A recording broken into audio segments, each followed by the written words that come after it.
और अब यूपी के मुरादाबाद की बात करेंगे, जहां से हैरान करने वाली खबर सामने आई है। आपको बता दें कि यहां मस्जिद में नमाज पढ़ते हुए आपस में दो गुट भिड़ गए। उसके बाद लात घूंसी चलने लगे, लाठी डंडे चलने लगे, जिसको जो मिला उससे हमला करने लगे। लेकिन बड़ी बात यह रही कि बच्चों की ये लड़ाई हिंसक हो चली थी। एक रिपोर्ट इसी से जुड़ी आपको दिखाते हैं।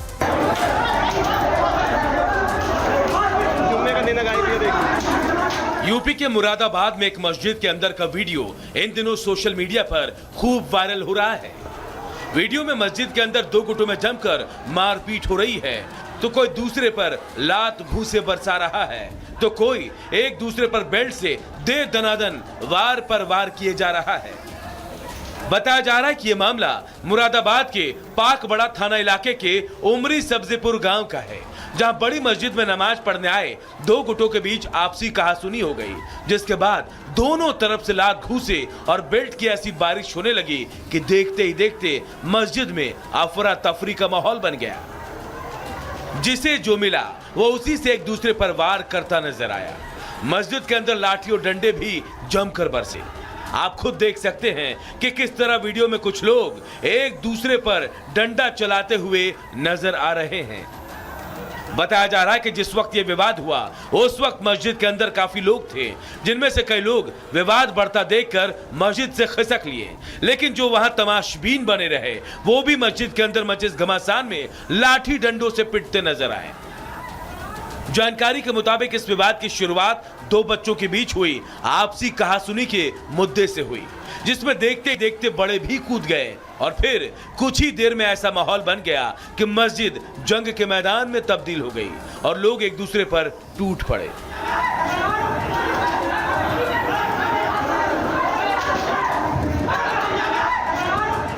सोशल मीडिया पर वायरल हुए इस कपड़ा फाड़ मारपीट की घटना को शुक्रवार का बताया जा रहा है।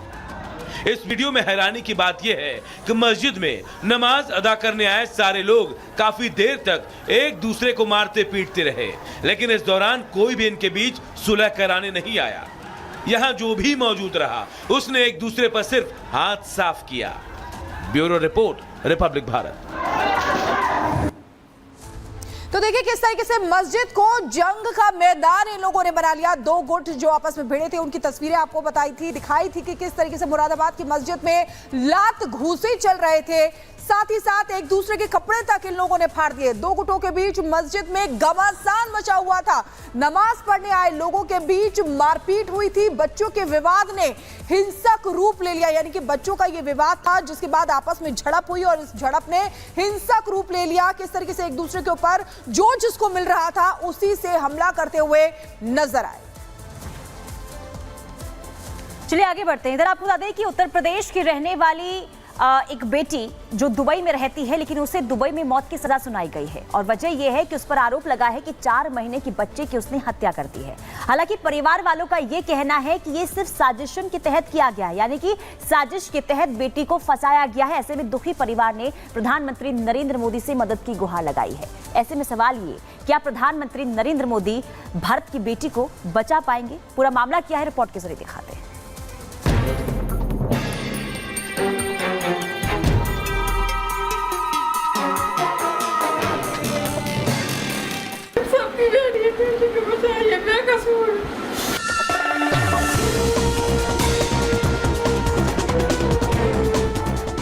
यूपी के बांदा की रहने वाली एक बेटी शहजादी दुबई में एक बड़ी कानूनी मुसीबत में फंस गई है। दुबई के कानून के मुताबिक उन्हें इस महीने की 21 तारीख को मौत की सजा मिलने वाली है, लेकिन यूपी की इस शहजादी को दुबई की एक कोर्ट ने फांसी की सजा क्यों सुनाई, ये भी अपने आप में अजीबोगरीब मामला है। लेकिन फिलहाल अब शहजादी और उसके परिवार की इकलौती उम्मीद है पीएम मोदी, और उसी उम्मीद को लेकर अब शहजादी का परिवार यूपी के सीएम योगी और पीएम मोदी से रहम की फरियाद कर रहा है। सबकी बेटी को बचाइए, बेकसूर अगर गुनहगार होती है कभी परेशान नहीं था, बेकसूर उसको बचाया। दरअसल शहजादी को दुबई में एक बच्चे के कत्ल के आरोप में दुबई के कोर्ट ने फांसी की सजा सुनाई है। उसके घर वालों के मुताबिक उन पर झूठा इल्जाम लगाया गया है। शहजादी के घर वालों की माने तो शहजादी शब्बीर खान दुबई में एक बच्चे की देखभाल करने वाली आया के तौर पर नौकरी कर रही थी, लेकिन उसी दौरान बच्चे की तबीयत बिगड़ गई और उसकी मौत हो गई, जिसे लेकर बच्चे के माता पिता ने कुछ दिनों बाद शहजादी को ही इस मौत का जिम्मेदार ठहराते हुए दुबई की कोर्ट में मुकदमा दाखिल कर दिया, जहां कोर्ट ने उसे मौत की सजा सुनाई है। कि अगर ऐसी स्थिति है तो तत्काल ऐसे मामलों में जांच होनी चाहिए।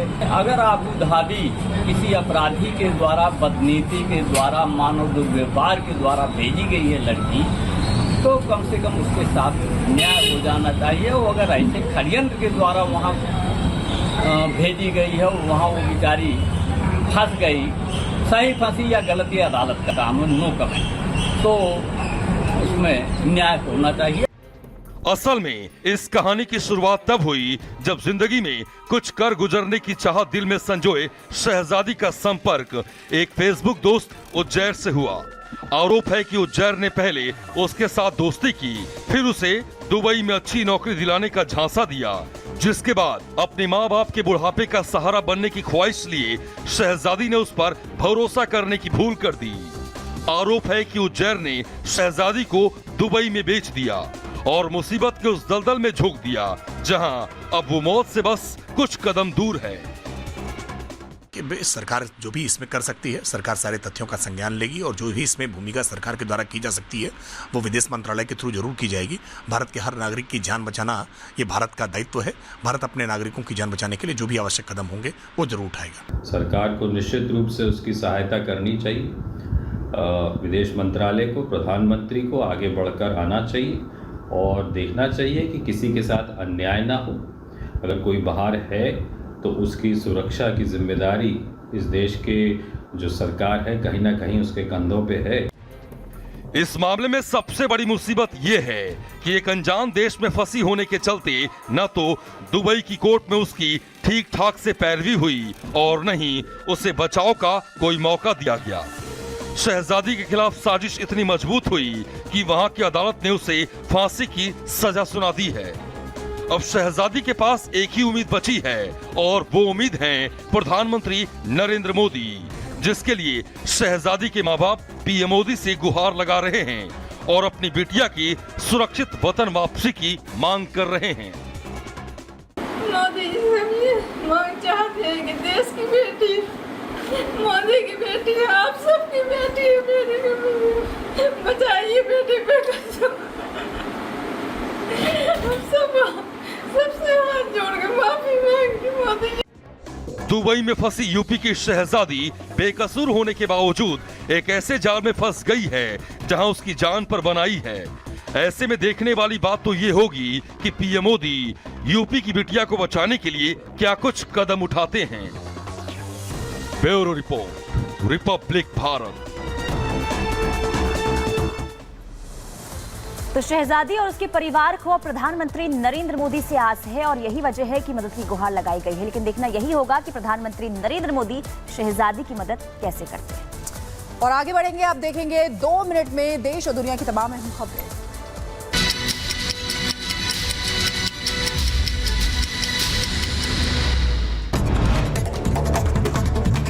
रूस यूक्रेन जंग के बीच राष्ट्रपति जेलेंस्की का बड़ा दावा और कहा कि रूस के हमले में मध्य यूक्रेन में कम से कम 47 लोग मारे गए हैं और 200 से ज्यादा घायल हुए हैं। जेलेंस्की ने अपने टेलीग्राम चैनल पर पोस्ट किए गए एक वीडियो में कहा कि हमला पोल्टावा क्षेत्र में हुआ है।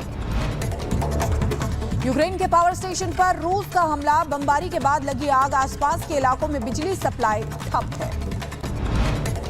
पाकिस्तान की शहबाज सरकार का बेतुका फरमान, सरकारी कर्मचारी को सोशल मीडिया के इस्तेमाल पर लगाई गई रोक। पाकिस्तान के सरकारी कर्मचारी अब बिना सरकारी इजाजत के सोशल मीडिया का उपयोग नहीं कर सकते हैं। और आगे बढ़ते हैं, आपको बता दें कि मक्का में बाढ़ से हाहाकार मचा हुआ है और मक्का में और लगातार वहां घरों में भी पानी घुस रहा है। पानी में पूरा शहर डूबा हुआ नजर आ रहा है। सऊदी के जिद्दाह शहर में भी बाढ़ ने तबाही मचाई, स्थानीय लोगों का जीवन अस्त व्यस्त हो गया है। अमेरिका के टेक्सास में बारिश के कारण बाढ़ आ गई। 5 इंच से ज्यादा बारिश के बाद भारी बाढ़ की चेतावनी जारी की गई है। रूस में बड़ा हादसा हुआ, एक इमारत की छत में आग लग गई। फिलहाल किसी के हताहत होने की खबर सामने नहीं आई है। फ्रांस के सेंट ओमर में एक और चर्च में आग लग गई। फ्रांस के ऐतिहासिक चर्च का साल 1859 में हुआ था निर्माण।